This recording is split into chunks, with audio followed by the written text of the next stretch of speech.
Oh, hey, it's Christmas, yeah, you can tell. And I'm baking my bread. I've got my meat on. This is dangerous stuff.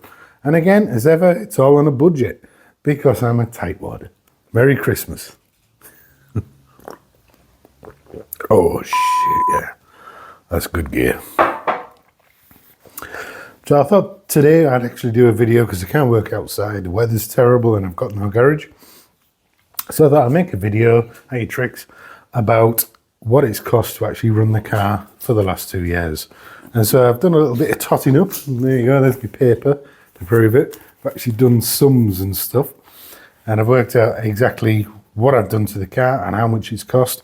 Just in the idea that you guys who are either thinking about having one or who may be thinking about doing the same sort of jobs will get an idea of what it costs to run one of these cars, especially the Gen 1, a little bit older, obviously needing more stuff doing to it.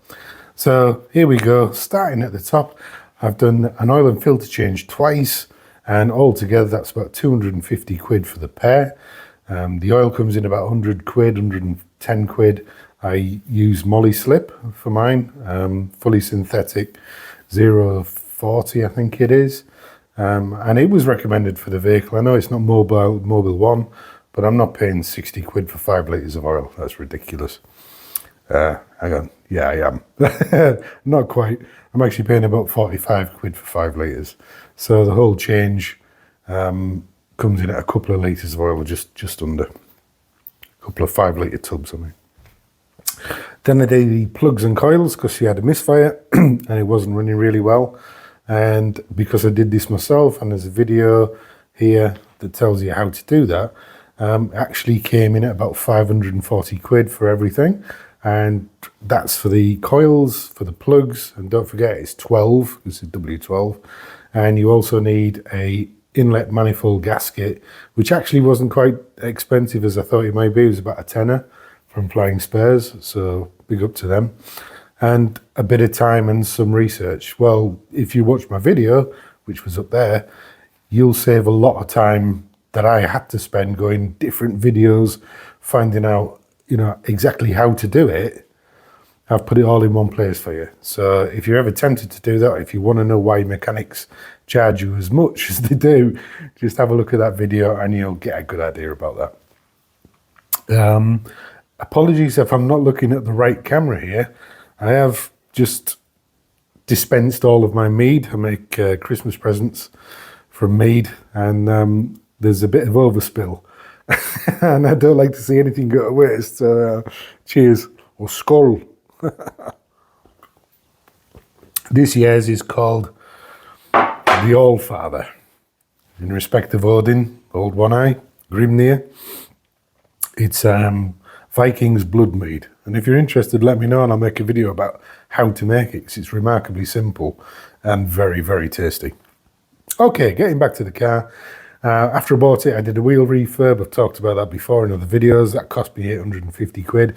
And that seems like a lot of money, but actually, it's one of the best cosmetic things I think you can do for your car. Every time I've cleaned it and got to that little last bit where, I always save the best bits till last when I'm cleaning the car. And the best bits for me are the wheels and the windows. So to get to doing the wheels, and they're absolutely immaculate, it just makes a big difference. And even from, a close-up, the car looks so much newer for having had the wheels professionally redone. So they're not as easy as doing a lot of other wheels because they're not split rims, but they do come apart. So there's a lot of detail for the guys to do them. And it took about, I think it was 10 days. So a serious amount of work in different stages. But that was 850 quid. I also had the gearbox serviced, which requires obviously 7 litres of ZF Lifeguard 6 in these gearboxes, which is pretty expensive. But there are suppliers on eBay for the proper stuff, the actual ZF Lifeguard 6, and it came in an awful lot cheaper than going and buying a package deal along with the service kit. I also got the service kit, I think I got that from Autodoc, but again it was a properly packaged ZF service kit along with the magnets, the correct gaskets, and everything else he needed to change that gearbox fluid. I split this up, but there was also a gearbox repair to do at the time, which I don't know if you've seen the video, but there's a video about when my gearbox developed a fault on holiday. And Trixie is opening a Christmas present. What are you up to, Trix? And so I had to have a pipe manufactured for that. I went to a local agricultural specialist who does hydraulic lines, and they looked at the specifications of the gearbox oil, and they actually exceeded what was needed in terms of flexibility and recovery from heat and the type of chemical that was going through it. Pneumatic lines actually cope with an awful lot more than a pure oil line. So I had these flexes made up, and I kept the old pipes and used the ends with compression fittings to make the job so much easier. I actually got that done in a garage because I haven't got a ramp and I had no chance of being able to get to everything. But they charged me 150 quid for that, which I thought was fair enough. And another 100 quid for servicing the gearbox. So altogether, that was 550 quid. Various other repairs. So we got the gearbox repaired. The total cost then for repairs was 2,100 quid. And that was to take a car that was in fairly good condition, but actually make it so much better and really usable. Got rid of engine warning lights, got rid of any sort of lumpy, rough running, improved the fuel mileage, just made it a pleasure to drive. So I think you can probably realistically expect to change the oil and filter in a car, the air filters perhaps. I haven't done mine yet because they're nearly new. Did the fuel filter though, which was 14 quid, not the end of the world. The big difference was the plugs and the coils, which has totally transformed the car. It's amazing now. So routine servicing, I would call that as 2,100 quid. And then we've got things like your insurance. What does it cost to insure one of these cars? Well, I'm 58. I've been driving since I was 17. So, God, that's 41 years. I've never had an accident. But last year, I did have a claim. Unfortunately, the BMW 640D M Sport that I loved, absolutely, it was the best looking car I've ever had, decided to burst into flames when I was coming home from dropping my grandson off. And so I had to make a claim. It was a total loss. It was a write-off. And they paid me out thousands of pounds for that. And so my insurance, obviously, they're going to keep an eye on me for a few years to make sure that that's not a developing trend, shall we say. So the insurance is about 750 quid a year. In the first year, it was actually less, but then last year, everybody's insurance seemed to double. They wanted 1,200 quid off me. I got it down to 750. So I'm going to say that 750 is about where I expect to spend in the future. So 2 years, that's 1,500 quid. Road fund licence. In the UK, we pay what we call road tax, and that's based on how much pollution the vehicle actually generates. Now, our vehicles are right at the top, but here's a little cheat. If you were to go for a 2005 or a 2006 registered before March in 2006, you actually pay half the tax. So I think I pay 325, 330 quid a year instead of 650, 700 quid, which is a real benefit because that is a year-on-year expense. Next, MOTs. Well, actually, she went through the MOT without any failures last year. I've got this year's to do in February to 2025. And so that was okay. But I was warned by the mechanics when they were doing the gearbox that the front tyres were old and cracked. There was loads of tread on them, but age is also a factor with rubber. And so they recommended I got a pair. So I got a pair of Pirelli P0 Sports, whatever they are. It was 500 quid for the pair. Again, not terrible, not cheap, obviously, but not absolutely terrible. Not twice what I would pay for an ordinary car, but you know.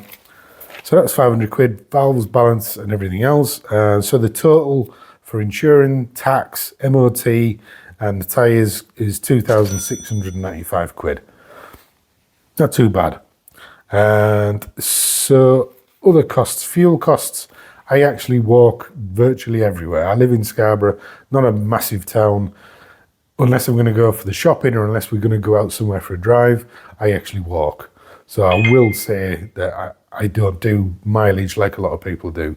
I also have a work van because I'm a plumber, so I spend a lot of time in the van going to work and everything else. So I have a couple of runs out a week, and I go shopping, and then we go out on a Sunday and have a nice drive and all that stuff. And I average about 45 quid a month for fuel, which across the year is about £1,080, sorry, across 2 years. So adding all of that together, 2,100 for repairs, the 2,700 quid for running costs, including your insurance, your tax, MOT, and a couple of tyres, came to 2,695. Then my fuel came to just over £1,000. So the grand total is 5,875 quid for 2 years. Now, if you divide that by 24 months, it comes out at £244 a month. Yeah, that's what it can cost. Nothing absolutely terrible has gone wrong, and I've done all of the labour apart from a little bit on the gearbox myself, and so I've saved quite a lot of money. But actually knowing what might have gone wrong can save some garage. God bless them. I wouldn't envy in a garage if one of these rolled up and you had no idea what they're about. But if you do know what you're about, you can avoid them firing what we call a parts cannon and just replacing everything they think would make sense. If you know a little bit more about them, you can circumvent that process, get the bits that you think you need, or at least investigate it. And remember, guys, you absolutely need a really good code scanner. VCDS is the one I use from Rostec in USA. Thumbs up to Rostec, thanks guys. They also have a really good forum with lots of the questions you might be asking if you're using VCDS. VCDS, it all sounds really complicated. It's a software program. What Rostec sell you is the lead that plugs into your ODB2 port and then into a laptop running the software, which will then scan and interrogate the modules on your car, and it'll come back with pretty descriptive fault codes that'll lead you towards answers to particular problems. If you've got a Bentley Continental GT and you haven't got a decent level scanner like VCDS or better, then you really need to be invested in it. It's about 200 quid. Guys, that's nothing. It's a round of drinks when you compare it to what it can save you. Taking it just to a Bentley dealer once and you've saved the money just diagnosing the problem yourself. Then also you've got the flexibility, being able to pay for the work yourself, and even do the work yourself if you're feeling brave. These are just cars. Yeah, they're complicated. They're very difficult to work on compared to an ordinary car, but it's possible. It's just a machine, and they are really well built. They're a great car. I haven't looked at depreciation. Now, the reason for this is that I paid 15 grand, or we did, for the car 2 years ago. And I'm looking online now and I've seen 20 examples ranging from £8,000, which must be pretty crappy, to be honest, because you can scrap them for 6. From £8,000 up to £20,000 for cars, either 2005, 2006, and even there was a 2004 that they're asking 17,000 for. So depreciation is in the eye of the beholder. I think if you're desperate to get rid of a car, people will smell the blood in the water and they'll be trying to knock the price down on you. If you're confident about a car that you've got in good condition and that you spent the money on, and obviously there's a record of mine and everything that mine's had, but if you do the same thing in your own bookkeeping and record keeping, people are going to have less reason to fear buying your car. But I would still always suggest that anyone buying one of these has 10 grand in their back pocket and consider it spent. And then if anything goes wrong, they're covered, right? And then you can get on and enjoy driving what is one of the most magnificent cars on the road. Absolutely fantastic. But let's say that my car's depreciated 1,500 quid. There was a nice example I saw today, which was 1,500 quid less than mine cost. Even if you calculate the depreciation and the running costs together, you know, you're still talking less than £300 a month to own and run a Bentley Continental GT. That's crazy, isn't it? You know, think about it. All right, next week I'll probably go out and it'll be flat on all 4 corners and I'll have to spend 4 grand in one go. But you know what? I've got the money. It's there waiting to be spent. I've already considered in my head that it's gone. And I take it as a responsibility of mine to look after the car. And I'm never going to sell it. I'll probably make it into a flower bed or a nice planter in the garden if everything goes terribly wrong, because I just happen to love the car. Anyway, horses for courses. If you're buying a car thinking that you're going to sell it again, probably not the best idea in the world, you know? If this is a toy you can afford to lose everything on, then fair play to you. You're not going to be disappointed. It's not going to be a miserable experience. But if you're really struggling hard to get into the price bracket where you can buy one of these cars, especially the bottom end where I live, then you're going to find it's very difficult to move them on when you're desperate to do so, and you will lose money. Okay, right, so that's running costs. And I have to say, touch wood, in 2 years, there's nothing gone on this that I've found unreasonable. I haven't been disappointed with the quality of the vehicle at all. Quite the opposite. We have to remember that the 19-year-old cars, how many 19-year-old cars are there on the road that haven't had major restoration projects? You know, there aren't many. So this is a quality vehicle. Anyway. Thank you very much for watching. If this has been useful to you in any way, then please give me a thumbs up, like it, subscribe if you're not a subscriber to the channel. I'm gonna blame this. I think I should have called this Berserker or something. And then don't forget, if you want some bread recipes or meat recipes, hit me up and I'll be quite glad to share and make a video for the channel.